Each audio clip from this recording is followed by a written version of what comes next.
On the last episode of the Keepsake box.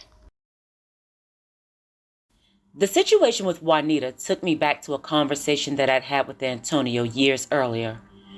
With all the information about drug addiction, I wondered how so many people still found themselves in that predicament.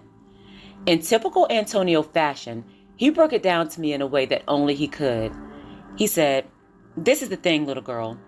Everybody is chasing something. People like me and you chase money. That's what we do. But it's different for them. People who do drugs are chasing a feeling. It's the feeling that they had the very first time they tried that drug. A feeling that they most likely won't ever experience again. Yet, they'll continue to try. It's our job to give them the promise of the feeling that they're chasing, because that gives us the money that we're chasing.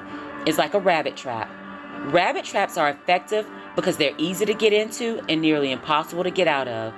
The rabbit sees something inviting inside of the trap and they are lured in. Once inside, the owner of the trap can use the situation as he sees fit. He can feed the rabbit until he's ready to use it, or he can dispose of it otherwise. Either way, the choice is his. Have you ever wondered why some drug dealers are willing to give the first hit for free? Because that's the nature of the trap. You lure them in with the promise of a good feeling for free. Once inside of the trap, it's almost impossible to get out. Once you've developed an addict, you have a steady stream of income from them. You also have someone who will do your bidding for little more than what you can afford to give away for free. Why? Because they're chasing that feeling. That's the trap. And that's when it became apparent to me. David had trapped Juanita. He lured her to the United States with the promise of something wonderful. He knew that she was chasing a better life, and he presented an avenue for her to receive it. As far as David was concerned, Juanita was trapped. By his logic, he had taken away any possibility that Juanita could sustain life without his assistance. And since she was trapped, David used the situation as he saw fit. He used Juanita's need to be stable as fuel for his narcissism. I felt that he was just waiting it all out until he decided if he wanted to eat the rabbit or dispose of it otherwise, neither of which would be beneficial for Juanita.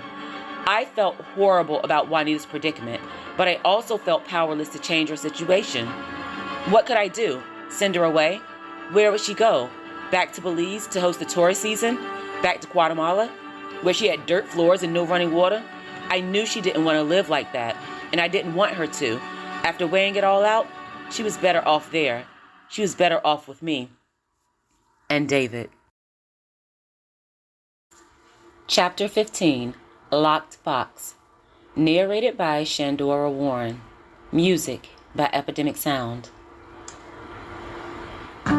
David began to spend more and more time away from home. He wasn't just coming home late, it was bigger than that. Some nights, he never made it home at all. He'd claimed to have slept at his office all night. Juanita and I joked that he was probably cheating on us, but to be honest, we didn't really care. If David wasn't there, he couldn't be abusive towards Juanita. That was worth his absence. Besides, he wasn't the friendliest person to me by that point either. Juanita and I became very close. We were like sister wives. We bonded over our joint resentment towards David, and he certainly gave us plenty of ammunition. She was my shoulder to cry on, and I was the same for her. But it was bigger than that. Juanita and I were bigger than that. I've never admitted this prior to this moment, and I certainly wouldn't have admitted it to David, but Juanita and I started having an affair. It was inevitable. I loved Juanita, and we formulated an alliance against David. We were there for each other in a way that David had failed to be for either of us. We respected each other's feelings, a skill that David had long forgotten. For the first time, I fell in love with someone for no reason other than love. I didn't need Juanita's money, status, or attention. Being with Juanita did, however, make dealing with David a little more bearable. He had changed. He was often irritable and moody. We didn't do as many things together. We didn't travel as much. David did enough to look the part, but his heart wasn't in it, and I could tell. But if I had to be honest, I didn't really care. I kept up appearances with David, but Juanita had my heart. I hated when I had to watch her with David. We often stayed up and cried together. I hated the life that I helped to create for her. I felt responsible for her pain. Yet Juanita and I dealt with David's antics until the situation changed. And boy, did the situation change. I came home from work one day to find that Juanita was nervous and anxious. The expression on her face reminded me of the concern that Cream exhibited when she told me of Peaches' indiscretions.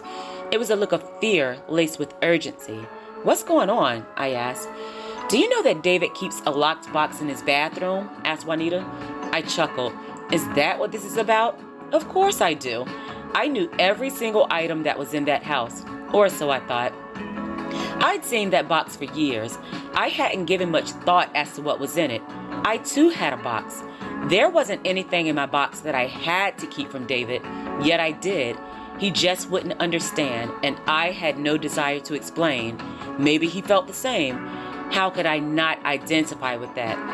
It just so happened that David kept his box in a cabinet under his bathroom sink. I kept mine in the trunk of my car. I didn't just keep it in the trunk. I kept it in the area where the spare tire should have been kept. The spare tire was strategically placed on top. It was my secret. I couldn't judge David for having the desire to keep his own secret as well, right? But Juanita seemed to be extraordinarily bothered by the box, so much so that I decided to humor her. "Why does the box bother you so much?" I asked. "The box doesn't bother me," she said. "It's its contents." My eyes grew extremely large. "You pried open the box?" I screamed. "No," she exclaimed. Juanita explained that she had been looking under the sink and found that the lock hadn't been securely latched. Her curiosity got the better of her and she looked inside. "Well," I said, "what's in it?" Juanita told me that I should see for myself. We walked into David's bathroom and Juanita opened the box. Simultaneously, she opened a literal and a figurative box. Both boxes were filled with questions and answers, but the literal box was filled with drugs. Lots of drugs. Now, I'd had some exposure to the drug world, so by deductive reasoning, I was very much aware that David's stash was a personal quantity. It was a hefty stash, but certainly not enough for distribution. Also, I couldn't see a benefit to David selling drugs. He wouldn't take that chance. I had to accept that David was a drug user, and it all made sense. While I didn't know the path that he had taken to get to that point, I understood that something had changed with David. I was fully aware that he took pills. We all did. But David had obviously escalated in his drug use, while Juanita and I hadn't. The time frame was in debate, but it all made sense. That's why David had changed so drastically. He was irritable, uncaring, and aggressive. David had less interest in the outward appearance of our relationship, and that was extremely uncharacteristic of him. I dropped the ball. I didn't zone in on David because I didn't care as much. I put up with his antics and lack of intimacy because I started to care less about our relationship. Juanita was there, and if I had to be honest, that's who I really wanted to be with.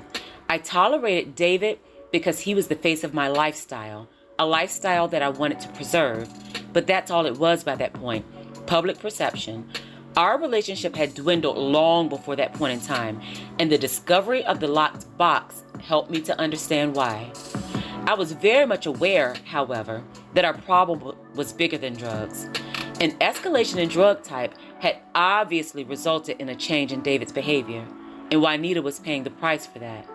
Without intervention, we could only assume that things would get worse. I couldn't imagine how David would treat Juanita if he got more advanced in his drug use. Juanita didn't deserve that, and I couldn't suffer the guilt of putting her through that. We had to do something. I thought it out. I knew that I could save Juanita. It would take a sacrifice on my part, but it was worth it. She was worth it. I sat Juanita down and started a conversation. "Juanita, I need you to understand something. Things aren't going to get better for you here. David is getting worse by the day. We need to find a way for you to get out of this." "I can't go back to Central America," she said. I assumed that her experiences there were far beyond my level of comprehension. "What if I can offer an alternative?" I asked. I could tell that Juanita was intrigued. I explained to her that I owned a house and a car that David wasn't aware of. Juanita had no idea that Grandma's house even existed, and she was surprised that I managed to keep the secret from David. I offered Grandma's house to Juanita. It would be a step down from our place. There is no pool, no panoramic windows, and no marble. But if Juanita's life in Guatemala was as harsh as she explained, she could definitely handle it. But more than anything, Grandma's house was safe. She'd be safe.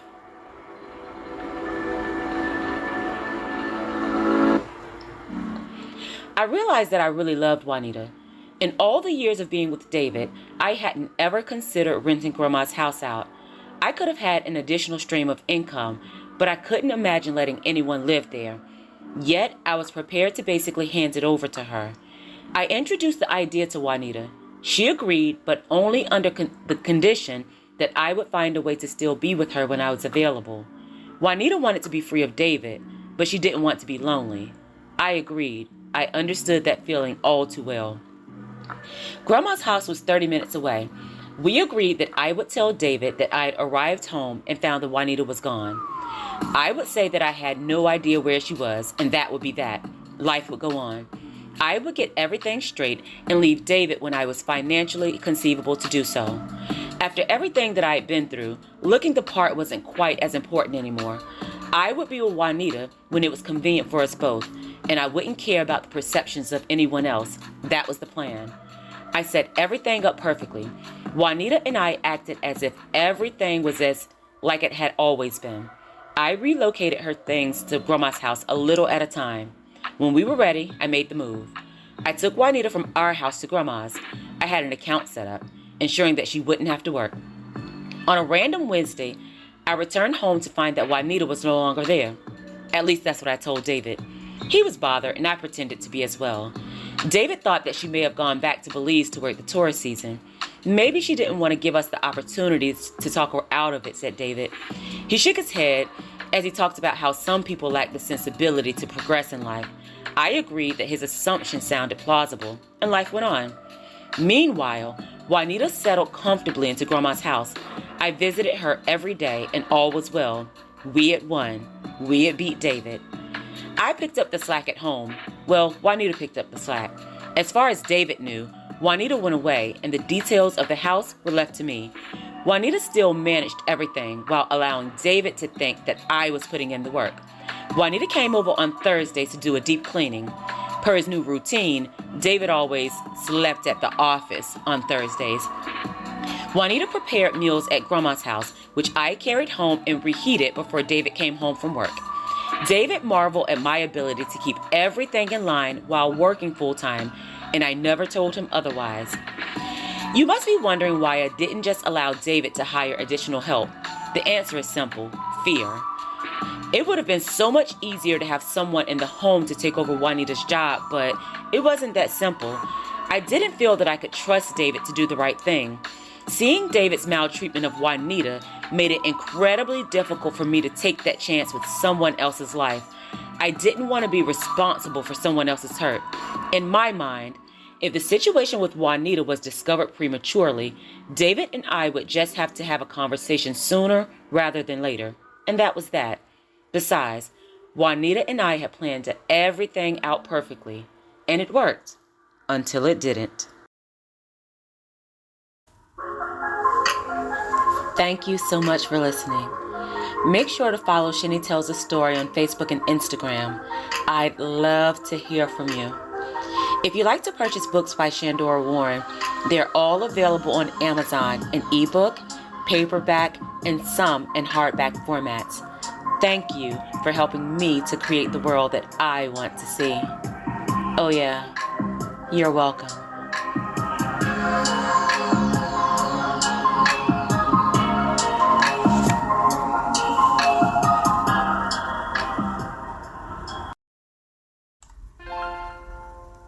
Shine, little girl.